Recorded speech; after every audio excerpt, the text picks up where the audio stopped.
In 1959, just 30 miles from downtown Los Angeles, a little-known nuclear disaster began to unfold at an important Cold War facility. The Santa Susana Field Laboratory, created by the government's Atomic Energy Commission and operated by Rocketdyne, played a vital defense role by producing powerful rockets. 2,800-acre site was built in the hills above Simi Valley, a town of 8,000 just west of Los Angeles's San Fernando Valley. Besides rockets, it was home to several experimental nuclear reactors, which the Atomic Energy Commission hoped could be commercially viable. One of them used sodium instead of water as a coolant. It was known as the Sodium Reactor Experiment, or SRE. But the experiment would soon trigger a technological nightmare. This reactor was built in an era of nuclear cowboys. The Atomic Energy Commission came out of the Manhattan Project. There was a culture of secrecy. There was a sense of excitement about pushing the limit on these reactors. On July 26, 1959, technicians barely managed to manually shut down the sodium reactor when temperature and radiation readings quickly jumped. Then, after 2 hours of basic inspections, they made a baffling decision. They started up the reactor anyway. They operated the reactor for about 2 more weeks before the radiation levels, and there were so many signs of trouble that thought it was time to stop and to get real serious about finding out what was going wrong.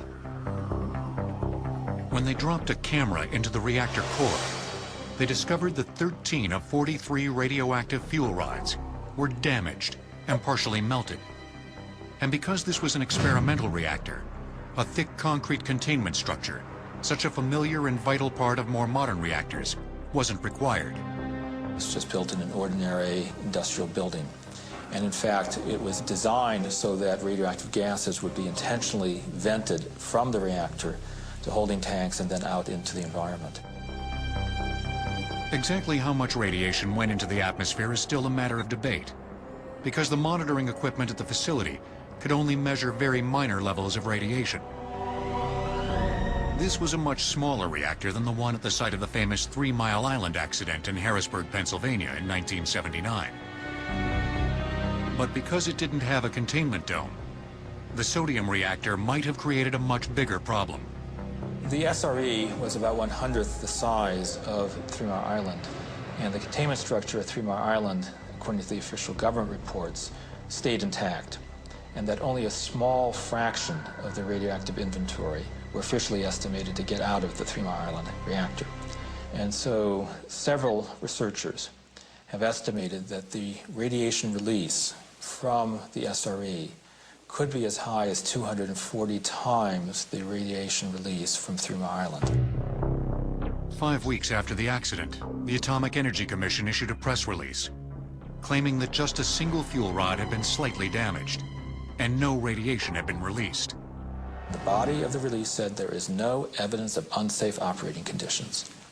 1/3 of the fuel had experienced melting. It was one of the worst accidents in nuclear history, and the AEC essentially lied about it. In 1961, the Atomic Energy Commission made this film, which documents the extent of the damage and cleanup process. It also explained exactly what went wrong inside this unique reactor, where molten or liquid sodium was used instead of water to remove heat from the swimming pool-sized reactor area.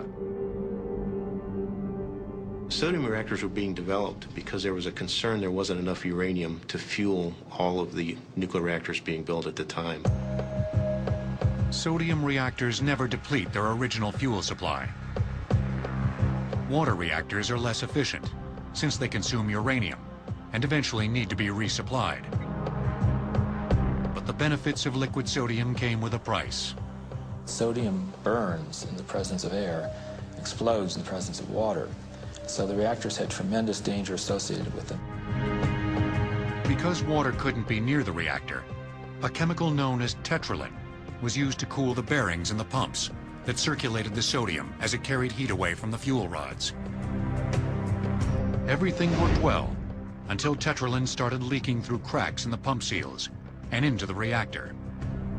The neutron bombardment inside the reactor core caused it to turn from an organic chemical into an almost like a glue or a tar-like substance. As the tetralin approached the fuel rods, it partially blocked the bottom of some of the coolant channels. When coolant flow decreased, the heat by those fuel rods increased and eventually reached melting point. What happens when the fuel starts melting is the radioactive byproducts, which have been created from reactor operation, have to go somewhere. And so those radioactive byproducts go into the molten sodium, and some of those byproducts come out as a vapor, and in this case, went into the air. Some of the radioactive materials, like strontium, are actually absorbed by the body into the bones and teeth, so they remain in the body for a long period of time, all the while releasing radioactivity that can harm cells and other parts of the body. Workers who cleaned up after the accident or worked at the facility once it was restarted were at The studies that were done of the workers by a team from the UCLA School of Public Health found that the workers who had the highest radiation exposures had tripled the death rates from cancers such as cancer of the lung, lymph, and blood systems, as similar workers at the site who had lower radiation exposures. The University of California at Los Angeles was also responsible for bringing the story to the public. After the 3 Mile Island accident in 1979, some of Daniel Hirsch's students started wondering if anything like it had ever happened in Southern California.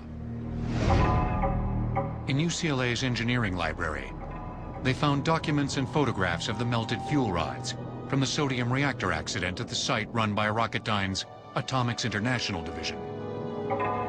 And by a quirk of fate, it turned out that the man who had founded and run Atomics International had subsequently become Dean of Engineering at UCLA and taken with him box loads of the old documents. We then released that to the press in 1979.